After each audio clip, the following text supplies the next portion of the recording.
Chapter 19. The Egg Sack.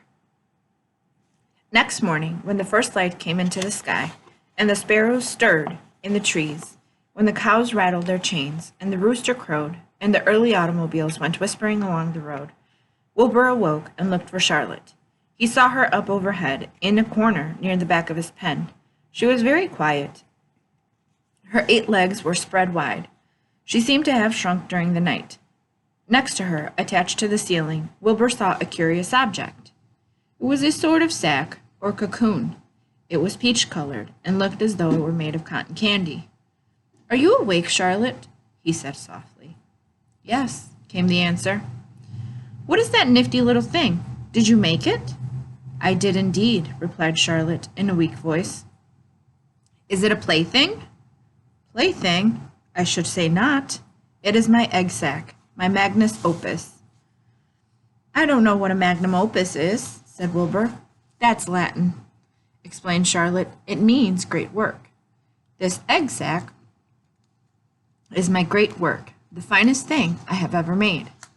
"What's inside it?" asked Wilbur. "Eggs?" 514 of them," she replied. 514? said Wilbur. "You're kidding." "No, I'm not. I counted them. I got started counting, so I kept on, just to keep my mind occupied." "It's a perfectly beautiful egg sack," said Wilbur, feeling as happy as though he had constructed it himself. "Yes, it is pretty," replied Charlotte, patting the sack with her 2 front legs. "Anyway, I can guarantee that it is strong. It's made out of the toughest material I have. It is also waterproof. The eggs are inside and will be warm and dry." "Charlotte," said Wilbur dreamily, "are you really going to have 514 children?" "If nothing happens, yes," she said. "Of course, they won't show up till next spring." Wilbur noticed that Charlotte's voice sounded sad. "What makes you sound so downhearted? I should think you'd be terribly happy about this." "Oh, don't pay any attention to me," said Charlotte. "I just don't have much pep anymore. I guess I feel sad because I won't ever see my children." "What do you mean you won't see your children?" "Of course you will. We'll all see them. It's going to be simply wonderful next spring in the barn cellar with 514 baby spiders running around all over the place, and the geese will have a new set of goslings, and the sheep will have their new lambs." "Maybe," said Charlotte quietly. "However, I have a feeling I'm not going to see the results of last night's efforts. I don't feel good at all. I think I'm languishing, to tell you the truth." Wilbur didn't understand the word languish, and he hated to bother Charlotte by asking her to explain. But he was so worried, he felt he had to ask. "What does languishing mean?" "It means I'm slowing up, feeling my age." "I'm not young anymore, Wilbur. But I don't want you to worry about me. This is your big day today. Look at my web. Doesn't it show up well with the dew on it?" Charlotte's web never looked more beautiful than it looked this morning. Each strand held dozens of bright drops of early morning dew. The light from the east struck it and made it all plain and clear. It was a perfect piece of designing and building. In another hour or two, a steady stream of people would pass by, admiring it and reading it and looking at Wilbur and marveling at the miracle. As Wilbur was studying the web, a pair of whiskers and a sharp face appeared. Slowly, Templeton dragged himself across the pen and threw himself down in a corner. "I'm back," he said in a husky voice. "What a night!" The rat was swollen to twice his normal size. His stomach was as big around as a jelly jar. "What a night!" he repeated hoarsely. "What feasting and carousing! A real gorge! I must have eaten the remains of 30 lunches. Never have I seen such leavings, and everything well ripened and seasoned, with the passage of time and the heat of the day. Oh, it was rich, my friends, rich." "You ought to be ashamed of yourself," said Charlotte in disgust. It would serve you right if you had an acute attack of indigestion. Don't worry about my stomach, snarled Templeton. It can handle anything. And by the way, I've got some bad news. As I came past that pig next door, the one that calls himself Uncle, I noticed a blue tag on the front of his pen. That means he has won first prize. I guess you're licked, Wilbur. You might as well relax. Nobody is going to hang any medal on you. Furthermore, I wouldn't be surprised if Zuckerman changes his mind about you. Wait till he gets hankering for some fresh pork and smoked ham and crisp bacon. He'll take the knife to you, my boy. Be still, Templeton, said Charlotte. You're too stuffed and bloated to know what you're saying. Don't pay any attention to him, Wilbur. Wilbur tried not to think about what the rat had just said. He decided to change the subject. Templeton, said Wilbur, if you weren't so dopey, you would have noticed that Charlotte has made an egg sack. She is going to become a mother. For your information, there are 514 eggs in that peachy little sack. Is this true? Asked the rat, eyeing the sack suspiciously. Yes, it's true, said Charlotte. Congratulations, murmured Templeton. This has been a night. He closed his eyes, pulled some straw over himself, and dropped off into a deep sleep. Wilbur and Charlotte were glad to be rid of him for a while. At 9 o'clock, Mr. Arables struck, rolled into the fair grounds, and came to a stop at Wilbur's pen. Everybody climbed out. Look, cried Fern. Look at Charlotte's web. Look what it says. The grown-ups and the children joined hands and stood there, studying the new sign. Humble, said Mr. Zuckerman. Now isn't that just the word for Wilbur? Everyone rejoiced to find that the miracle of the web had been repeated. Wilbur gazed up lovingly into their faces. He looked very humble and very grateful. Fern winked at Charlotte.